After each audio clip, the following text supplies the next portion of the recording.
Why don't we try a thought experiment to help the government end the carbon tax cover-up? Good idea. Imagine I were holding a document right now, and imagine that document promised the reader to explain how much that carbon tax would cost the average Canadian household. Now imagine that there was whiteout blocking out the numbers on that page. But imagine a member of the government removed that whiteout. What number would be on that document? The Honourable Parliamentary Secretary to the Ministry of Environment. Mr. Speaker, for years people have been talking about taking action on climate change. In fact, the Harper government talked about it for a decade, and it did virtually nothing. We have taken action, Mr. Speaker. We put a price on carbon pollution as part of a comprehensive plan to grow the economy in a cleaner way. The Conservatives don't want to take action. They want to go back to the failed Harper Conservative approach of doing nothing to achieve our targets. Canadians expect and they deserve better, Mr. Speaker. They want a plan that will address climate change and will grow our economy, and that is exactly what we are delivering. Member for Carleton.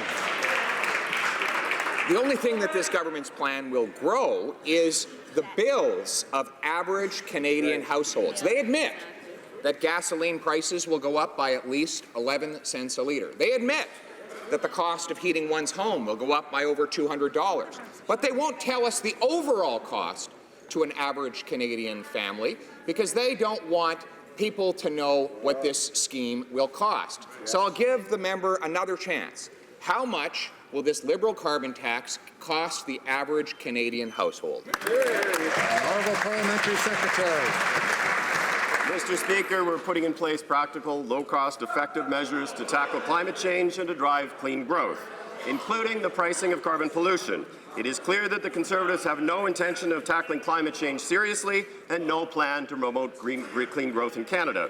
That is exactly the kind of inaction that we saw for 10 years under Stephen Harper. It is the same party with the same empty words on climate change and the same indifference for our children and our grandchildren's future. Canadians expect better, they deserve better, and that is what we are going to deliver. Honourable Member for Carleton. Well, Mr. Speaker, they talk about clean, green companies. I have one in my riding named SunTech Tomatoes. And they have greenhouses which produce delicious tomatoes. The miracles of Manotick, they're called. But they cost 4 times as much to produce here as they would in Mexico, which means we actually ship tomatoes from Mexico to Canadian consumers, emitting greenhouse gases all the way through North America. The higher taxes imposed by Liberal governments actually contribute to environmental degradation. How much will SunTech Tomatoes have to pay in extra taxes under this scheme? Honourable Parliamentary Secretary. Mr. Speaker, when it comes to the environment and the economy, we have a clear choice. We can put the health of our environment and communities at risk, or we can take real action to address climate change and grow the economy. Mr. Speaker, in opposing the practical, cost-effective measures we're taking to fight climate change and grow the economy, either the Conservatives don't want to know what real action is, or they don't care. I have 2 daughters, Mr. Speaker, and the inaction of the Conservatives is simply not acceptable. Our government is working to ensure that we address climate change in a thoughtful way, drive economic growth, and that is exactly what we're going to do. Honourable Member for Carleton. What they're going to do is drive business out of the country to other jurisdictions which have lower environmental standards, which is not only bad for the economy and jobs, but bad for the environment itself.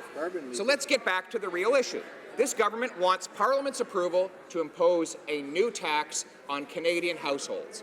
How much will it cost the average Canadian family? The Honourable Parliamentary Secretary. Mr. Speaker, let me just quote a couple of companies on this subject. Teck Resources, we believe that carbon pricing can be one of the most effective ways to incentivize emissions reduction, ensuring sustainable resource development continues to support jobs and economic growth. Cenovus Energy. Cenovus supports a price on carbon. Having a price on carbon is one of the fairest and best ways to stimulate innovation to reduce emissions associated with oil. Imperial Oil. The most effective policies in our minds would be those that place an economy-wide, uniform, and predictable price on carbon. Shell Canada. Balancing Canadian economic development while protecting the environment will be enabled by a reasonable price on carbon. Mr. Speaker, thoughtful businesses get it. This is the most appropriate way to drive emissions reductions and promote economic economic growth. Honourable member for Carleton. Well, Mr. Speaker, I have no doubt that the millionaire and billionaire CEOs that he cites there are just fine with a few extra $1,000 in taxes. But it's the working families who can't afford higher costs that we're championing on this side of the House of Commons. And I would note that the very companies that he pointed to are divesting themselves from Canada and investing in other places around the world, so of course they won't be affected by the taxes this government supports. When will they stop siding with the CEOs and start siding with working families?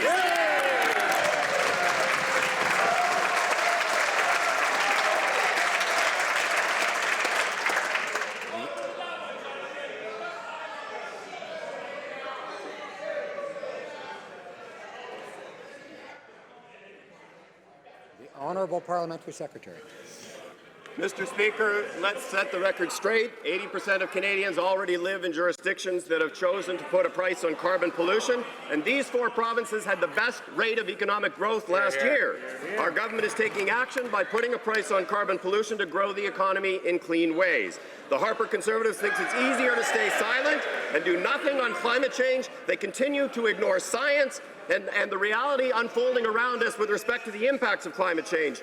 In 2015, Canadians asked for a change. Doing nothing on climate, like the Harper Conservative government, is not acceptable.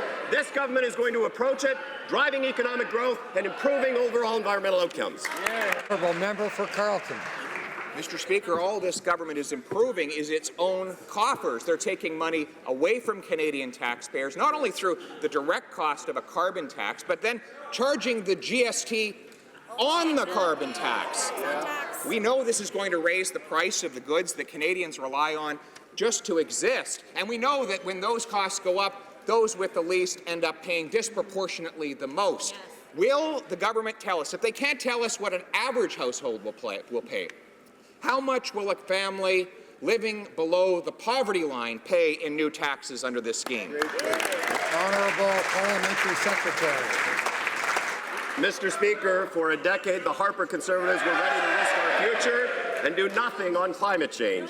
Today, they still have nothing to propose. They are still gambling with the future of Canadians. That is not the right choice for my children. That's not the right choice for Canada. Canadians asked for a plan. We listened. We have a plan for all Canadians that will address climate change and grow the economy, and that is exactly what we are delivering.